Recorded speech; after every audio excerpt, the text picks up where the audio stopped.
2013 کے جو الیکشنز تھے ان الیکشن کے اندر بڑا واویلا تھا. لاہور میں عمران خان نے بڑا جلسہ کیا. اس وقت سو کال کوٹ ان کوٹ نواز شریف چور زرداری چور یہیں موجود تھے.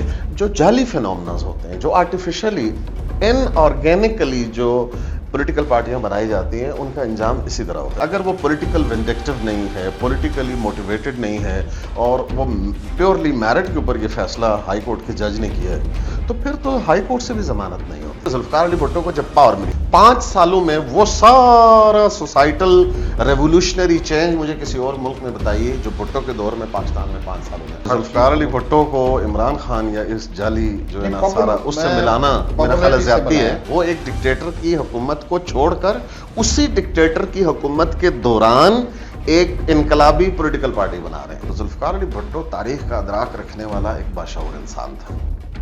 بسم اللہ الرحمن الرحیم. ادراک اسپیشل کے ساتھ میں ہوں خواجہ متین, اور ہمارے ساتھ اس وقت موجود ہیں ڈاکٹر عابد عباسی. جی ناظرین, اس وقت جو اپنی جو مقبولیت کی دعوے دار سب سے بڑی پارٹی ہے, اس کے لیڈر اس وقت جیل میں بند ہیں. میری مراد عمران خان سے ہے. ان کا سیاسی مستقبل کیا ہوگا, اس حوالے سے ڈاکٹر صاحب سے بات کریں گے کہ یہ جو مقبول لیڈرشپ ہوتی ہے ان کا موازنہ بھی کریں گے کہ ان کا انجام کیا ہوتا ہے. یہ تاریخی حوالے سے بھی جانیں گے کہ کوشش کریں گے کہ ہم اندازہ لگائیں گے کہ ابھی جیل میں ہیں, کل کلام پھر یہ اقتدار میں آ سکتے ہیں, وزیر اعظم بن سکتے ہیں یا نہیں. ان کی پارٹی یہ جو مشکلات ہیں ان سے کیسے نکل پائے گی. جی ڈاکٹر صاحب, عمران خان اس وقت جیل میں ہیں. توشہ خانہ کی چوری کا ان پر الزام ہے کہ انہوں نے تحفے چرائے. الزام نہیں ہے سر, کنوکٹ ہو چکے ہیں. ہاں مجرم ہے, بالکل میں غلطی کی معذرت کرتا ہوں آپ سے. بالکل مجرم بن چکے ہیں, لیکن ابھی 2 عدالتوں کا فیصلہ آنا باقی ہے. اپیل کا حق ہے. ابھی ہائی کورٹ میں بھی اپیل ہوگی اور سپریم کورٹ میں بھی ہوگی. آپ کیا ڈاکٹر صاحب سمجھتے ہیں ان کا کوئی فیوچر پالیٹکس میں بھی کبھی رول باقی ہے کہ کہانی ختم ہو گئی؟ دیکھیے جی, رول کی جو بات ہے, اب کس طرح کا رول باقی ہے یہ ڈیبیٹ ہو سکتی ہے, اور کس طرح کا رول نہیں ہو سکتا یہ ڈیبیٹ باقی ہے. تو لیکن پہلے مجھے آپ کے سوال پہ ایک میرا کیوری ہے کہ آپ نے کہا کہ سب سے زیادہ مقبول جماعت کے سربراہ, تو یہ آپ نے کیسے طے کیا کہ وہ سب سے زیادہ مقبول جماعت کے سربراہ؟ ابھی جو سرویز آ رہے ہیں جو ان کا میں نے کہا کہ ان کا دعویٰ ہو سکتا ہے. دیکھیے, کسی جماعت کی مقبولیت کا اندازہ الیکشنز ہوتے ہیں, اور الیکشن بھی پاکستان جیسے ملک میں یا تھرڈ ورلڈ کنٹریز میں وہ اتنے ٹرانسپیرنٹ فیئر نہیں ہوتے. بہت سارے فیکٹرز اس میں انوالو ہوتے ہیں. تو اس لیے hard and fast water tight کوئی رول نہیں ہے کہ ہم کیسے ڈٹرمن کر سکیں. باقی عمران خان صاحب کی آپ نے مستقبل کی بات کی, اور آپ نے خود ہی بات کر دی کہ وہ ایک کنوکٹڈ مجرم ہے. تو اگر ان کی ہائی کورٹ سے اپیل ریجیکٹ ہو جاتی ہے, سپریم کورٹ سے بھی ریجیکٹ ہو جاتی ہے, تو 5 سال تو ان پر قید ہوگی ان کو, اور ان کی نااہلی بھی 5 سال ہوگی. وہ اگلے الیکشن 5 سال تک تو وہ کوئی, یہ تو مطلب جو ہم اکیڈیمکلی بات کر رہے ہیں کہ وہ 5 سال تک تو ان کا کوئی رول نہیں ہوگا. اور اگر وہ ہائی کورٹ ان کو بری کر دیتی ہے, اور وہ سارے کا سارا ابھی تو معطل کر کیس نہیں, ابھی تو سزا معطل ہوئی ہے نا, کیس کے میرٹ کے اوپر کچھ بھی نہیں ہوا. وہ سزا اس لیے معطل ہوئی ہے کہ عموماً 5 سال یا اس سے کم جو سزا ہوتی ہے اس کو کم وقت کی سزا سمجھا جاتا ہے, اور اس کے اوپر انہوں نے ان کو ریلیف دیا ہے کہ ان سزاؤں پر بادی نظر میں یہ سمجھتی ہے کورٹ کی ضمانت لے لینی چاہیے. تو وہ اس طرح سے ہوئی ہے. یعنی کورٹ کا میرٹ, کیس کا میرٹ ابھی ڈیسائیڈ نہیں ہوا اپیل کے اندر بھی.